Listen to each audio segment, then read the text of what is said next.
কিছু কিছু গল্পের শেষটা যে এতটা কষ্টের, এই গল্পটা না শুনলে কখনোই বুঝবে না। তো পুরো গল্পটি শুনুন। একটি 19 বছর বয়সী মেয়ে তার প্রেমিকের কাছে গিয়ে বলে, আমার 20তম জন্মদিনে তুমি আমাকে কি উপহার দিবে? ছেলেটি মুচকি হেসে বলল, এখনো তো অনেক সময় আছে, আর সময় হলে তুমি তোমার জন্মদিনের উপহার পেয়ে যাবে। বেশ কিছুদিন যাওয়ার পর একদিন হঠাৎ করে এই মেয়েটি অজ্ঞান হয়ে যায়। বাসার সবাই বেশ অস্থির হয়ে যায়, কিছুই বুঝে উঠতে পারছিল না কেউ কি হয়েছে মেয়েটার। তারপর সবাই মিলে তাকে হাসপাতালে নিয়ে গেল। হাসপাতালের ডাক্তার অনেক পরীক্ষা নিরীক্ষা করার পর তার পরিবারকে জানালো, সাদিয়ার হার্টে একটা ছিদ্র ধরা পড়েছে।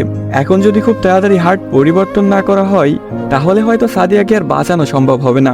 সবাই এই কথাটি শুনে কান্নায় ভেঙে পড়ল। সাদিয়ার মা বাবা কিছুতেই মেনে নিতে পারছিল না। সাদিয়ার প্রেমিক সাকিব তার বিষয়ে ডাক্তারের কাছ থেকে সবকিছু শুনে বলল, এ কিছুতেই হতে দিবে না সে। তারপর সাকিব মেয়েটির রুমে গেল, দেখলো তার ভালোবাসার মানুষটি বিছানায় শুয়ে আছে। সাকিবের কাছে যেতে এই মেয়েটি বলল, সাকিব, আমি মনে হয় আর বাঁচবো না। সাদিয়ার চোখের পানি মুছে দিয়ে সাকিব বলল, কে বলেছে তুমি বাঁচবে না? তুমি খুব শীঘ্রই ভালো হয়ে যাবে। মেয়েটি বলল, তুমি কি করে জানলে? ডাক্তার তো বলেছে আমার হার্টে একটা ছিদ্র ধরা পড়েছে, আর আমাকে বাঁচানো সম্ভব না।